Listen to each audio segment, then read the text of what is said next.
Welcome back, everybody, to the show.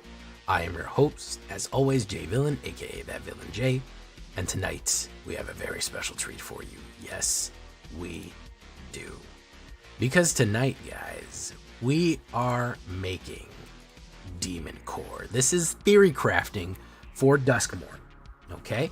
I'm making a mono black gain and drain demon deck. This is all theoretical here, and I'm building it on my MOXFIELD, which I rarely ever use, but AetherHub's been dropping the ball with having the cards uploaded. So if you want to see a copy of this and see how it plays out, we're going to go over what the deck looks like and, try a couple of hands and see how it plays out for the first, couple of turns, and is it going to be effective? Is this going to be the best deck ever? I don't know. Is it going to be a meta killer? I don't know. But it's certainly going to be fun because it is gain and drain demons. And I'm so happy. One of my biggest requests was that we return to demons in DUSKMOURN coming out soon, and I'm very excited about that. So first things first, I'm going to tell you to do something for me, which is, of course, tenderly press that like button, gently press that subscribe button, because if you don't, you will be attacked by the like and subscribe, which you may or may not know is a YouTube werewolf who will viciously maul you and rip you apart for not liking the video and subscribing to the channel today. Join us on a stream every night at twitch.tv/thatvillainj for a live streaming goodness. We would love to have you there live and in person on Twitch and on YouTube. Both of those places you can find me. Hit that bell. You can follow YouTube as well. Also, you're going to want to follow and hit the bells because Jay Villain is in early access. Okay, we will be playing the cards for 24 hours early on this Wednesday. All right, this Wednesday, the 18th. Okay, so mark your calendars, 12 o'clock Eastern time. You will see early access. So if you want to see how all these cards play out, even before DUSKMOURN releases on Arena on the 24th of September, you can do that. So be sure to be there. Check out our Discord if you have any other kind of questions or comments about how this deck is built, or you want to share your own theory craft. And of course, check out my MOXFIELD and my AetherHub when this is up. So that all being said, what are we talking about when we talk about black demons? Okay, so we're going to start with some new stuff here before we go to the old demons. Valgavoth's Faithful. I like this one. Weird looking card right here. Weird looking Mothman mask guy. 1 black, human cleric, 1/1. Sacrifice Valgavoth's Faithful. Return target creature card from your graveyard to the battlefield. Activate only as a sorcery. Interesting. If we can get this guy off, I mean, even if they don't have a removal, turn 3 we drop him. Turn 4 we're rezzing something from the graveyard. And we can res something big from the graveyard if we do. So he's a brand new resurrection play. If they don't have instant removal, he's basically a 5-drop that can immediately resurrect something from the graveyard because you pay 1 to play him in, and then you pay the other black and 3 immediately. He doesn't need to be tapped, so he's not affected by summoning sickness to immediately resurrect on turn 5 or faster. He could potentially be out. You could potentially get something out maybe turn 3. If you played it with Greedy Freebooter and had that extra treasure, you could potentially res something even quicker with that, with Valgavoth's Faithful right there. Speaking of Valgavoth's Faithful, here is the Demon Man himself. It is not legal yet. Obviously, it's telling me here. Valgavoth, the Terror Eater.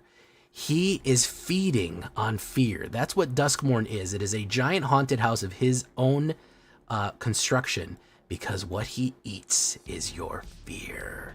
And he is a 9-drop, 9/9, 3 black and 6 Elder Demon, legendary creature, flying and lifelink. His ward is sacrifice 3 non-land permanents. Yikes. Yikes, okay? That is not easy to do. You have to have 3 non-land permanents even to break his ward. If a card you didn't control would be put into an opponent's graveyard from anywhere, exile it instead. During your turn, you may play cards exiled with Valgavoth. If a spell cast this way, pay life equal to its mana value rather than life equal to its mana cost. You're saying, well, everything that dies or even that goes into the graveyard, we get to consume. So even discard, like even playing discarded cards, or even if they discard, we get them. Everything that dies in Valgavoth's domain, everything that perishes or passes away, becomes his to control, and you pay with life to put it out. Well, you might be paying a lot of life. That is why he's a 9/9 lifelink. My theory is that this guy may become the new Atraxa. Do we have something that can dethrone Atraxa as the #1 resurrection target? Possibly. Now, Atraxa lets you draw a million cards and stuff like that, but a 9/9 with evasion, lifelink, flying lifelink, and really hard to kill, that's a really good resurrector. I mean, obviously we're not going to pay 9 mana for him. In very rare circumstances, we're mostly going to bring him back from the dead. And I have a way to get him back from the dead that is the worst way to get him back from the dead. Stay tuned for that. Greedy Freebooter. All demons need sacrifices, and Greedy Freebooter is the #1 way to go. 1 black. When he dies, we get scry and get a treasure. Great way to ramp and just have early chump blockers and ways to generate mana. The other old demons joining us on our journey here are going to be Bloodletter of Aclazotz and Archfiend of the Dross. Those are the 2 new ones. These are going to play in very well together, especially with everything else. Archfiend of the Dross is a Phyrexian demon, a 6/6 flying. Archfiend of the Dross enters with 4 oil counters. We love that. If you have no oil counters, then you lose the game. Guys, if you haven't won the game with a 6/6 flying demon on the board, or they don't kill it, an unanswered 6/6 flying demon is going to either win you the game. I have, I think, only lost 1 time with Archfiend of the Dross, and that's because somebody specifically removed the counters. It very rarely does backfire on you. I wouldn't use it if it did. What we really like about this one is that whenever a creature an opponent control dies, its controller loses 2 life. So the more kill cards we play, the more life they lose. This feeds right into this Vampire Demon, Bloodletter of Aclazotz. 3 black and 1. Unbelievably good. Probably one of the best cards from Ixalan, bar none. Vampire Demon 2/4 flying. If an opponent would lose life, they lose twice that much life. By the way, if you have 2 of these out, that compounds. They lose twice and then they lose twice again. Very, very cool stuff right there. So that means Archfiend and Bloodletter is, if you kill your opponent's creature, they lose 4 life. Okay, it makes it that much worse. If you play a removal card on your opponent's turn and they lose 2 life, they lose 4 life now. Valgavoth goes in with Aclazotz unanswered. He does 18 damage.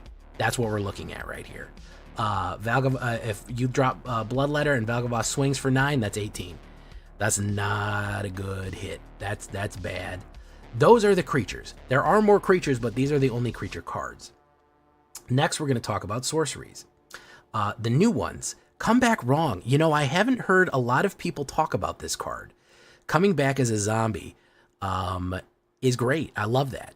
Destroy target creature. It's a 3-drop kill. So, I mean, it's a murder, basically. I know 2-drop kill is more effective, but if a creature card is put into the graveyard this way, return it to the battlefield under your control, sacrifice it at the beginning of your next end step. So not only can we immediately kill somebody, it becomes ours for functionally 2 turns, because it's not this end step, it's the next end step. So at the beginning of my first main phase, I can kill something, I own it this turn, and then next turn I still own it, and then it dies at the beginning of my next end turn. As a sorcery, man, that's pretty good. Like, legitimately, that's pretty awesome right there. That's a good one, man. We can really screw people's plans up with that. Demonic Council, beautiful artwork right here. 1 black and 1, 3 of these. Search your library for a demon card. Reveal it, put it in your hand, then shuffle. You have Delirium here. If there are 4 or more card types in your graveyard, instead search your library for any card, put it into your hand, then shuffle. So it's basically a demonic tutor for demons, which is pretty funny. Because demonic tutor lets you get any card, this is a demonic council that lets you get demon cards or any card, depending. I want that. These are the core cards of my deck, Archfiend and Bloodletter, so I'm fine on turn 2 making sure I have one of these in my hand. Rush of Dread and Rankle's Prankle we're going to talk about in a little bit. However, because they go in with some of the other stuff. Rankle's Prankle is interesting because we have each player discard 2, which we may want to discard our own cards because we may want a Valgavoth in our graveyard to resurrect him, lose 4 life. If we do this Rankle's Prankle with lose 4 life and sacrifice 2 creatures, everybody does it. If we set it up right, we can trigger Archfiend of the Dross for 2 creatures, which is they lose 2 life, and lose 4 life, which Bloodletter of Aclazotz on the board, they would actually lose 8 life. So depending on how we set up things right here, we could actually hurt them pretty effectively. It's an offensive card, meaning not offensive as in gross, but as an attack card. Making somebody lose 8 life with Aclazotz on the board is really nice. I like doing that. That's funny to me. So that's why it's pretty good. Rush of Dread, that's going to pair nicely with what we have coming up. We'll get back to spicy Rush of Dread right here. Instants, Bitter Triumph. Bitter Triumph is going to be good because it is going to be instant removal at 2, which we can pay 3 life, or discard. I don't mind discarding again. I don't mind discarding an extra demon or a Valgavoth, because that way we can resurrect them, because we're just never going to hard cast them. So that's a simple removal right there. Some of the new removals we have: Live or Die and Withering Torment.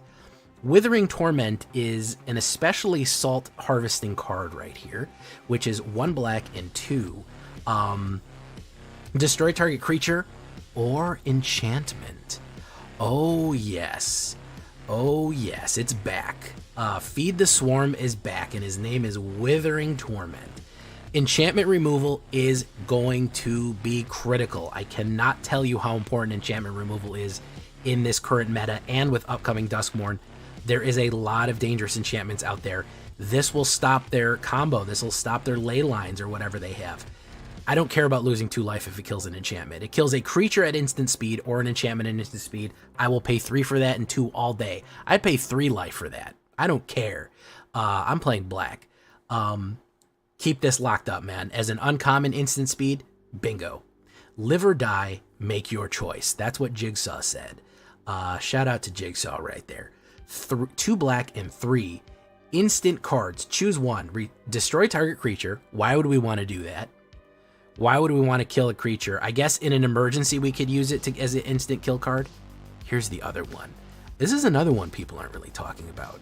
Return target creature card from your graveyard to the battlefield for 5 mana, instant speed. That's busted, bro. Do you know why? That means I can return Valgavoth on my opponent's end step at instant speed on turn 4 or turn 5. So their end, I maybe have a mana, I have 4, I have a treasure and 4. I play Live or Die. If Valgavoth immediately returns to the battlefield at their end step, it now can attack. He's now doesn't have summoning sickness because I started the turn with him and he swings in. Or any of the other ripping, roaring demons that I have or that I need right there. Live or Die, man. Make your choice. Emergency removal in a pinch, but instant speed resurrection? Damn, bro. Yeah, I've been waiting for that one. That's some good stuff. As far as demon support, don't forget about Unholy Annex and Ritual Chamber. Yeah, we're going to have to zoom in on this because it's a little bit hard to see because it's one of those sideways cards. So we're going to really zoom in on this guy right here.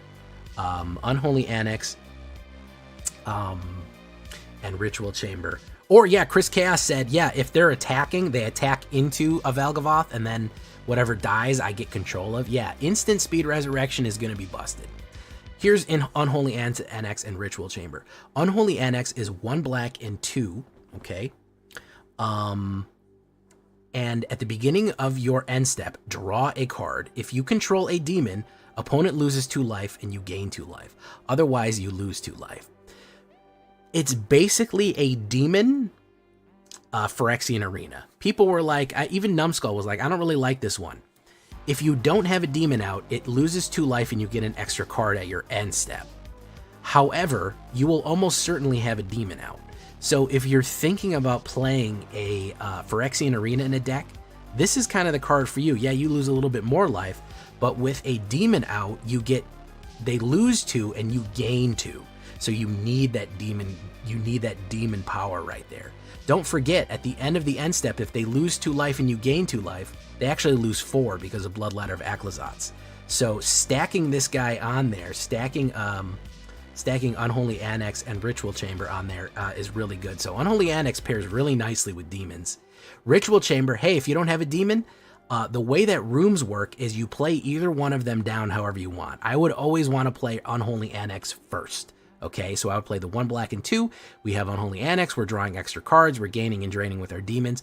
Ritual Chamber is waiting to be unlocked. That's the other room. Okay, so when we unlock that door, we open that room, the ritual chamber. We pay 2 black and 3 to unlock that door and open that room. And when we unlock the door, we get a 6/6 black demon creature token with flying. We can only activate it as a sorcery, but having an emergency black 6/6 demon whenever we want it is crazy good. Like, you're talking about board wipes, exiles, or whatever. All right, let's say they board wipe us. Next turn, on my turn, middle of the game, mid to late game, I immediately play, okay, well, I'm going to unlock Ritual Chamber, and now I have a 6/6 black demon. If he can't kill it at the end of the turn, he's going to lose 2 life, and I'm going to gain 2 life. That's not bad. It's not a bad deal. It's not a bad deal to get a 6/6 black flying demon, have it ready to go to summon whenever you need it. You got to have a pocket demon, man. You know, or even a pocket monster. That's called a Pokemon. So that's another one that I'm really excited about. It's kind of going to be my new Phyrexian arena. And here we're going to finish it off. Grievous Wound. Yes, 2 black and 3 enchant player. Enchanted player can't gain life. When enchanted player is dealt damage, they lose half their life, rounded up. Oh, it's terrible. It's terrible to see. It's terrible to see when somebody loses half their life rounded up. We're going to combine this with Bloodletter of Aclazotz right here, because if we put this down on turn 5 with Aclazotz, they instantly die. Instantly.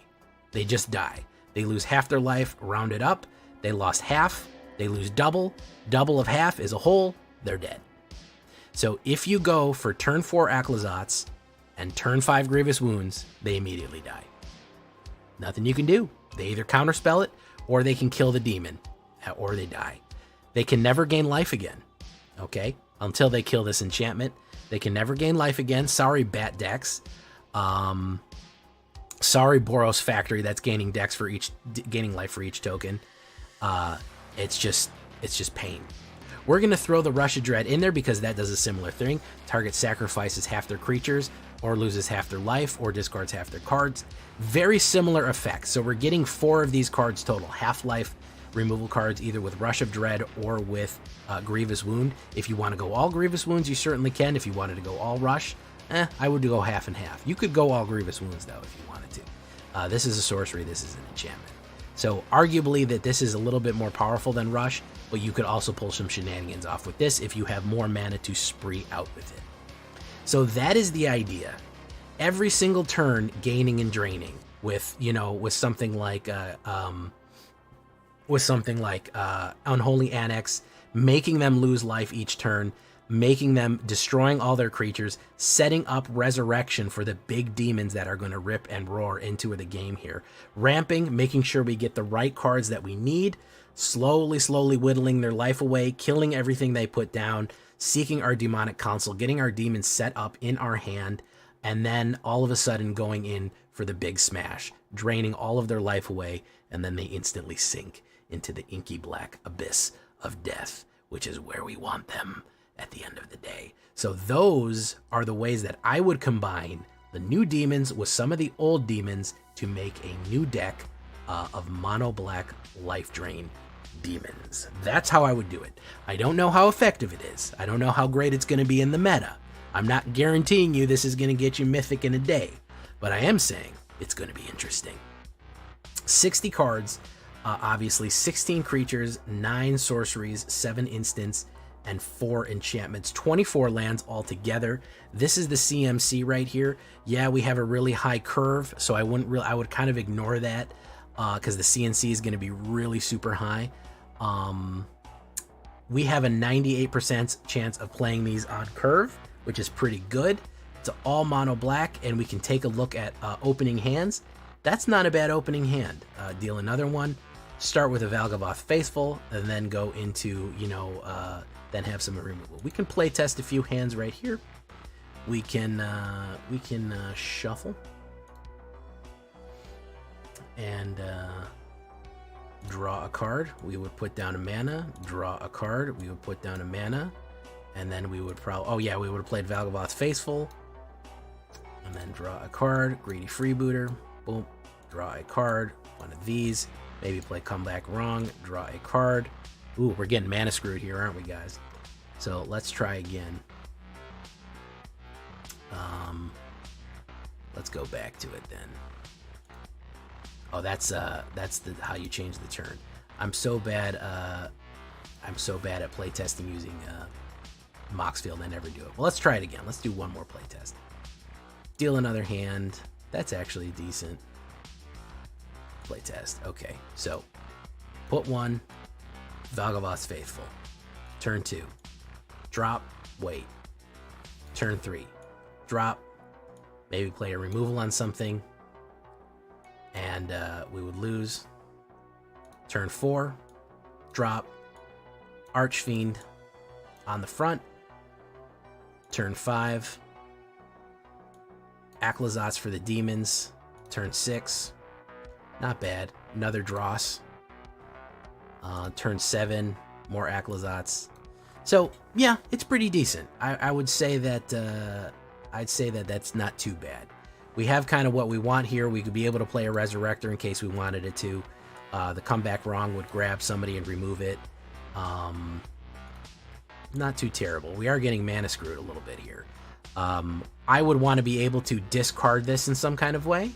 So my biggest concern is that maybe I didn't draw any good discards to throw this away so I could res it with Valgavoth's. But it did move pretty smoothly. We aren't getting the Demonic Council. We aren't getting the 4. Maybe we need 1 more mana in it. But interesting. I'm really excited to play it. I'm really excited to try it out. I really want to see how it goes.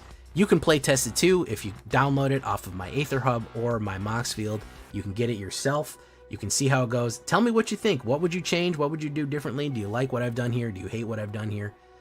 Let's see if this works. Join me in early access next Wednesday. Be there or be square. We're going to do it then. Demon Core is back. I'm so happy about it. I've been Jay Villain, and you've been great. Goodbye.